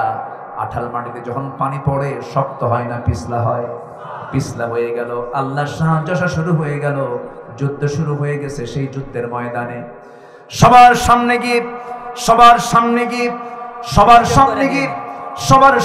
গিয়ে দাঁড়ায় গেছেন। সবার সামনে গিয়ে এক কাতারে দাঁড়ায় গেছেন সাহাবীরা। প্রথম কাতারে একজন সাহাবী দাঁড়ানো, ঠিক ডান পাশে একজন, বাম পাশে একজন। যে ছোট্ট দুইটা বাচ্চা, ওই যে মদিনার দুটা ছোট্ট ছেলে, মাস দুই পাশে দাঁড়ানো, মাঝখানে একজন সাহাবী। যে সাহাবীর নাম হলো আব্দুল ইবনে মাসউদ রাদিয়াল্লাহু তাআলা আনহু। ইবনে মাসউদ রাদিয়াল্লাহু তাআলা আনহু দাঁড়ায় আছেন। তার টার্গেট হলো আবু জেহেলকে আজকে আমি যেখানেই পাবো সেখানে শেষ করে দেব। এই ছোট্ট দুইটা বাচ্চা ওই সাহাবীকে বলছে, চাচা একটা কথা। কি? আমরা কিন্তু যুদ্ধে আসছি কারো বিরুদ্ধে যুদ্ধ করার জন্য নয়। কার বিরুদ্ধে? আবু জেহেল। তিনটা টার্গেট কি দুইটা না একটা? তিনজন মিলে গেছে। কেন? আবু জেহেলকে কি করবা বলতেছে, শুনেছে আবু জেহেল নাকি রাসূলকে সবচেয়ে বেশি কষ্ট দিত। আমরা কারো বিরুদ্ধে যুদ্ধ করতে আসি না, আমরা দুজন মিলে সিদ্ধান্ত নিয়েছি আজকে আবু জেহেলকে দুনিয়া থেকে বিদায় করে দেব। কোন মাস? জোরে বলেন কোন মাস? রমজান মাস। আমার বন্ধুগণ, এই কথা বলা মাত্রই ইবনে মাসউদ লাফ মেরে উঠল, হারে আমার তো এই সিদ্ধান্ত, আমি তাকে মেরে ফেলবো। কারণ আবু জেহেলকে কোরআন তেলাওয়াত করার কারণে কাবার চত্বরে দাঁড় করায়া তাকে থাপ্পড় মেরে কানে রক্ত বের করে দিয়েছিল আবু জেহেল। সেই দিন ইবনে মাসউদ বলেছিলেন, ও আবু জেহেল, তুই আজকে তোর ক্ষমতায় আমার কানের তালা ফাটায় দিলাম, আর যদি কোনোদিন সুযোগ আসে আমি তোর দুইটা কানের তালাই ফাটায় দেব। ওই সিদ্ধান্ত তিনি নিয়ে আছেন। এমন সময় বলা হলো, ওই যে ঘোড়ার পিঠে বসে আছে, দুই দিকে পা ছেড়ে দেওয়া ওই আবু জেহেল, ওটাই হচ্ছে আবু জেহেল। বলতে দেরি হলো, যেতে দেরি হলো না, সিংহের মতো গর্জন দিয়া বাজ পাখির মতো উড়ন্ত হয়ে ছুটে চলেছে তাদের দিকে। আবু জেহেল দুই দিকে দুই পা ছেড়ে দিয়ে দাঁড় বসে আছে। হঠাৎ করে মুয়াজ এই ছোট্ট দুইটা বাচ্চা আক্রমণ করে বসে, দুই পায়ে যখন সজোর আক্রমণ করেছে, ওই আবু জেহেল ধরাশয়ী হয়ে জমিনে পড়ে গেছে, আর কোমর সোজা করে আবু জেহেল আর দাঁড়াতে পারে নাই। জোরে বলি আল্লাহু আকবার, আরো জোরে আল্লাহু আকবার। শেষ পর্যন্ত কি হলো আবু জেহেল? শেষ পর্যন্ত কি হলো আবু জেহেল? ওই যে ধরাশয়ী হয়ে পড়ে গেছে। মুয়াজের মধ্যে বড় ভাই মুয়াজের পিছন দিক থেকে একজন কাফের এসে তার ডান হাত আঘাত করলো, হাতটা চামড়ার সঙ্গে ঝুলতে লাগলো, তরবারি পড়ে গেল, ঝনঝন করে তরবারি পড়ে গেছে, বাম হাতে তুলে নিয়েছেন। যুদ্ধ করতে করতে এক পর্যায়ে দেখা গেল ডান হাতের ঝুলন্ত হাতটা এসে বাম হাতে ধাক্কা খায়। ডান হাতটা ঝুলন্ত হাতটা বাম পায়ের নিচে রেখে এত জোরে টান মারলেন, হাত ছিটকে পড়ে গেল। বাম হাতে তরবারি চালালেন, বাম হাতটাও কেটে ফেলে দিল, তরবারি ঝনঝন করে পড়ে গেছে। আর যুদ্ধ করবেন কি নিয়া? যুদ্ধ করার কিছু নাই। সামনে এমন একটা অবস্থা, এমন সময় একজন কাফের পিছন দিক থেকে এসে ঘাড় বরাবর মেরে দিল, মস্তকটা ছিটকে পড়ে গেল। গোটা দুনিয়াবাসীকে বুঝাইয়া দিল, দুনিয়ার মুসলমান, আল্লাহর জমিনে দিন কায়েমের জন্য তাকওয়ার গুণ অর্জন করে রমজান মাসে দিন কায়েমের জন্য এমন করে জীবন দিতে হয়। জোরে বলি সুবহানাল্লাহ। রমজান মাসে আমরা কি অর্জন করব বলেন? কি অর্জন করব বলেন? কোন নেশার দিকে যাব? কোন বিড়ির দিকে যাব? কোন গীবতে যাব? কোন জেনার কাছে যাব? কোন সুদের কাছে যাব? যে রোজা আপনাকে এগুলো থেকে বাঁচায় না, ওটা রোজা নয়, শুধু না খেয়ে থাকা। বলেছেন মুহাম্মদ সাল্লাল্লাহু। সম্মানিত ভাইয়েরা, আমি যে বিষয়ে কথা বলতে চাচ্ছিলাম সেই বিষয়টা আমরা কাজে লাগাবো কোন মাসে বলেন তো? বলেন কোন মাসে? রমজান মাসে আমরা এগুলোকে কাজে লাগাবো। জোরে বলি ইনশাআল্লাহ। আজান হয়ে গেছে, আরো 20 থেকে 25 মিনিট আগে কেউ উঠবেন না। আমি যখন উঠবো তখন আপনি উঠবেন। এটাই হচ্ছে শৃঙ্খলা। এটা কি বলেন তো? শৃঙ্খলা। ইমাম আগে সেজদায় যাবে না মুসল্লি আগে সেজদায় যাবে? বলেন কে আগে সেজদায় যাবে? নামাজ আমাকে কি শেখাচ্ছে? মুসল্লি আগে যাবে না ইমাম আগে যাবে? তাহলে এখান থেকে মাহফিল শেষ হওয়ার সময় কে আগে এখান থেকে উঠবে বলেন তো? ইমাম। যিনি আলোচনা করবেন তিনি আগে উঠবেন। আমরা কেউ উঠবো না। একটু বসুন ধৈর্য ধরে। এই মাহফিলটাতে আল্লাহ পাক আমাকে আবার এনেছেন। একবার এসেছিলাম, আবার আসতে পেরেছি, আমি খুবই আনন্দিত, বলি আলহামদুলিল্লাহ। এবং মাহফিল কমিটি তারা সুন্দর আয়োজন করেছেন। এই আয়োজন আপনারা খুশি না বেজার? আল্লাহ খুশি হয়ে যান। জোরে বলি আল্লাহুম্মা আমিন। সম্মানিত ভাইয়েরা, নাম্বার 4 আমি তাকওয়ার ব্যাখ্যা দিচ্ছিলাম, মনে আছে আপনাদের? যে নাম্বার 4 3টা বলেছি, 5টা বিষয়ের 3টা বলা শেষ আক্ষরিকভাবে, আর 4 নাম্বার পয়েন্ট 5 নাম্বার পয়েন্ট বলি আমরা ধীরে ধীরে দোয়ার দিকে যাব। এরপরে এখানে মুখে আজান হবে এবং নামাজ হবে, আমরা এখানে জামাতের সাথে নামাজ পড়বো। জোরে বলি ইনশাআল্লাহ। আচ্ছা, নাম্বার 4, যারা সুসময়ে, দুঃসময়ে এবং সকল সময়ে যারা খরচ করে কার পথে? আল্লাহর পথে, এবং ক্রোধকে সংবরণ করে, রাগকে নিয়ন্ত্রণ করে এবং মানুষকে ক্ষমা করে দেয়। কি করে দেয় বলেন তো? আমরা কি প্রতিশোধ নেব না ক্ষমা করব? প্রতিশোধ না ক্ষমা? বলেন প্রতিশোধ না ক্ষমা? শুধু প্রতিশোধের এই চিন্তা লালন করার কারণে বিগত সরকার ইতিহাসের রাস্তা করে নিক্ষিপ্ত হয়েছে। শুধু নামকা অস্ত্র প্রতিশোধ নিতে গিয়ে তাদের অস্তিত্ব তারা হারিয়ে ফেলেছেন। আল্লামা সাইদির মতো মানুষকে হিংসার বশবর্তী হয়ে সেই ফেরেশতা চরিত্রের মানুষটাকে ধরে 13টা বছর জেলখানায় রেখে জাতিকে কোরআনের শিক্ষা থেকে বঞ্চিত করেছে। এই গজবই পড়েছে ওদের উপরে। গজব তো একরকম না, গজব বহুদিক থেকে আসে। আল্লামা সাঈদীকে আমি খুব কাছ থেকে দেখেছি। 2009 সাল আমার জীবনের প্রথম হজ এবং আল্লামা সাঈদীর জীবনের শেষ হজ। আল্লাহর কি ফয়সালা, 2009 সালে আমরা একসঙ্গে একই বছর তারাফার ময়দানে ছিলাম। তো আমরা সবাই মিলে হুজুরকে প্রশ্ন করলাম, দেশের অবস্থা খুব খারাপ, ট্রাইব্যুনাল গঠন হয়েছে, যে কোনো মুহূর্তে আপনি দেশে গেলেই গ্রেফতার হবে। তখন টিপাই মুখে বাঁধার আন্দোলন চলছে চূড়ান্ত। ঠিক সেই সময় উনি মুস্কি একটা হাসি মেরে বললেন, সাঈদী পালায়া থাকে না। আল্লাহু আকবার বলবেন না? সাঈদী পালায়া থাকার লোক নয়। আমার জনগণ জেল খাটবে, আমার জনগণ রক্ত ঝরাবে, আর আমি আরামে বাইরে বসে থাকবো, এই চরিত্র রাসূল আমাকে শেখান নাই। উনি বীরের বেশে দেশে ফিরেছেন। উনি জানেন আমাকে জেলে ঢুকতে হবে, উনি জানতেন এটা, এরপরও তিনি দেশে ঢুকেছেন। দেশে ঢোকেন নাই? বলেন তো, আলেমরা কি পালায়?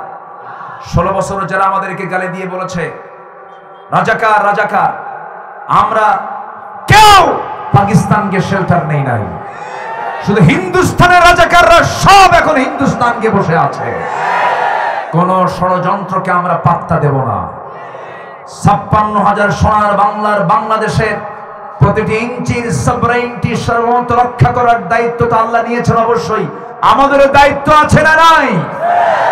ইমানের তাকওয়ায়, ইমানের শক্তিতে বলিয়ান হয়ে তাকওয়ার গুণ অর্জন করে রমজান মাসের বিজয়ের মাসকে সামনে রেখে আমরা আমার দেশকে ইসলাম দিয়ে সাজাতে চাই। আগামীর সরকার আমরা দেখতে চাই সাধারণ সরকার না নামাজের সরকার? কারা কারা চান দু হাত উঁচু করে দেখান মুসলমান।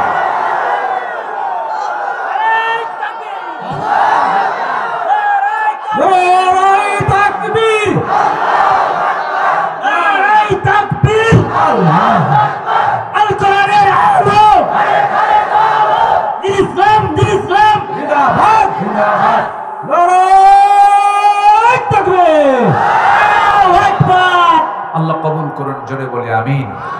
আমার এই আহ্বানে কি কষ্ট পেলেন? কষ্ট তারাই পাবে যারা নামাজ চায় না। কষ্ট তারাই পাবে যারা সুদ বন্ধ হোক তারা চায় না। কষ্ট তারাই পাবে যারা জেনা বন্ধ হোক তারা যারা চায় না।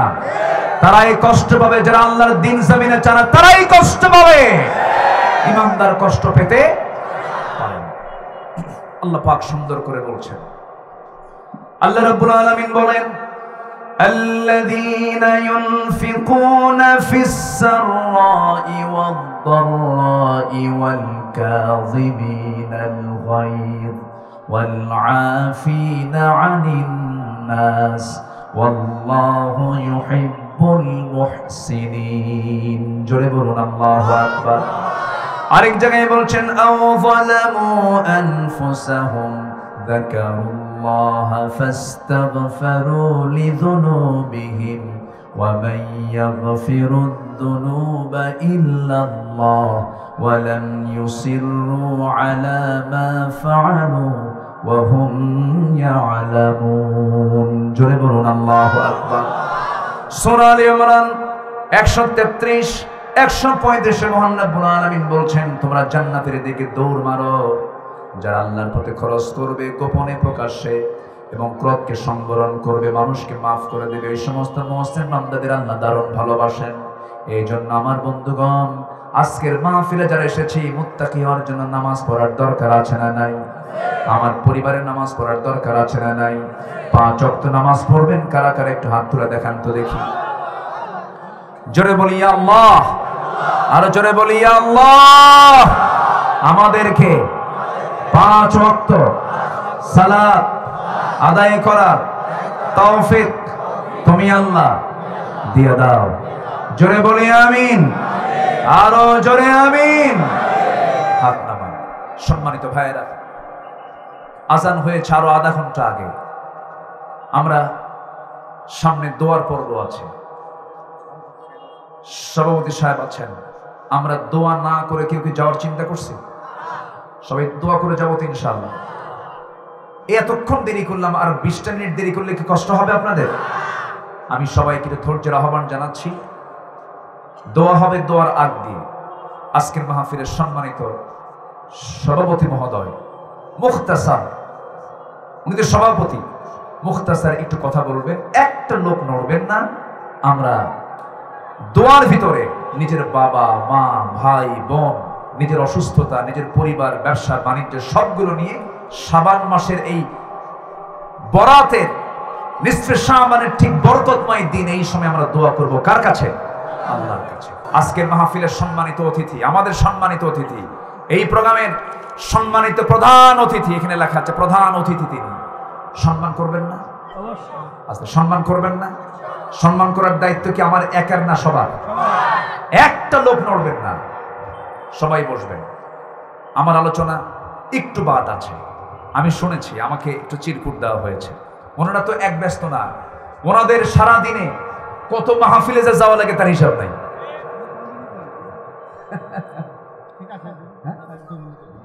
না না না, আপনি একটু কথা বলুন।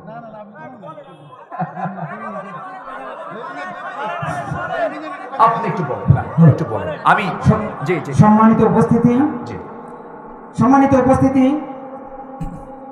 আমাদের মাঝে আমাদের প্রধান অতিথি আসছেন আওয়ামী ফ্যাসিস্ট দুঃশাসনে বারবার কারাবরণকারী নেতা, ছাত্র নির্ভীক নড়াইল জেলা বিএনপির বারবার নির্বাচিত সভাপতি, শহীদ রাষ্ট্রপতি জিয়াউর রহমানের আদর্শ সৈনিক আলহাজ জনাব বিশ্বাস জাহাঙ্গীর আলম। উনি আমাদের মাঝ থেকে চলে যাবেন, অত্যন্ত ব্যস্ত মানুষ, শুধু পরিচয় দিয়ে একটু কথা বলে চলে যাবেন।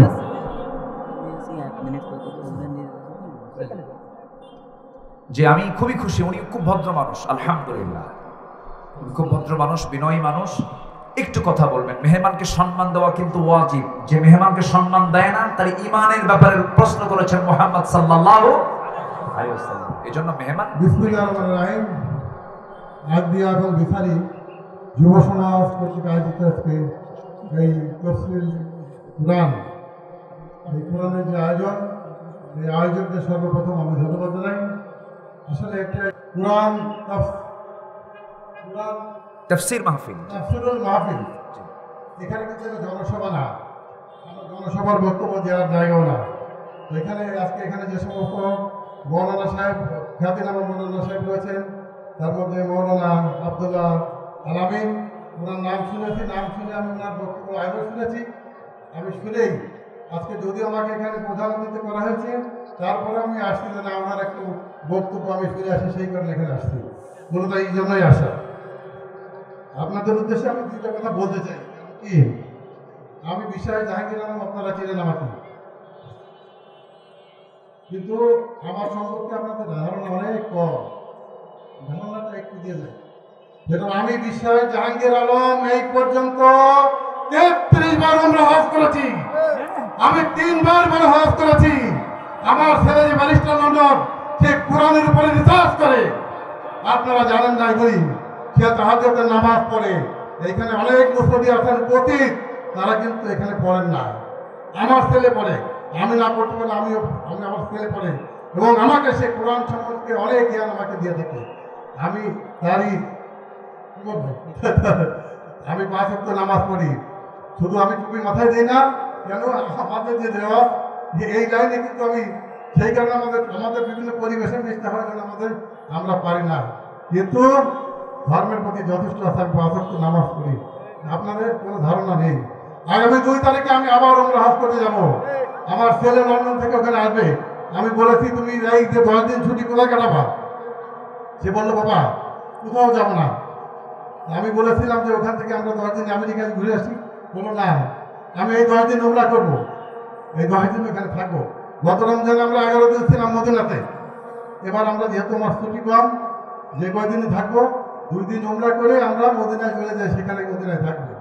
মদিনা এমন একটা জায়গা, আজকে আমাদের যে প্রধান অতিথি উনি বলে গেলেন। আপনাদের আরেকটা জিনিস বলবো, সেটা হলো এইখানে যারা উপস্থিত হয়েছেন, আমি 40 বছর আগে সর্বপ্রথম যখন উমরা করতে যাই, তখন আমাদের রাসূলুল্লাহ সাল্লাল্লাহু আলাইহি ওয়াসাল্লামের যে মাজার, ওই মাজার এভাবে বেষ্টনী ছিল না। আমি তখন গিয়েছিলাম, ওখানে একটা গেট ছিল, সেই গেটে আমাদের দেশে দেখছেন দরজা করে কাঠের যে উপরের দিকে সুসানো থাকে ওই রকম দরজা ছিল। ওই দরজাটা উঁচু ছিল মাত্র 3 ফিট। আমি সেই দরজা ঠেলে গিয়ে ওই রাসূলুল্লাহের মাজার ওখানে জিয়ারত করতাম। সেই জন্য আল্লাহ পাক আমাকে আজকে অনেক বড় করেছে।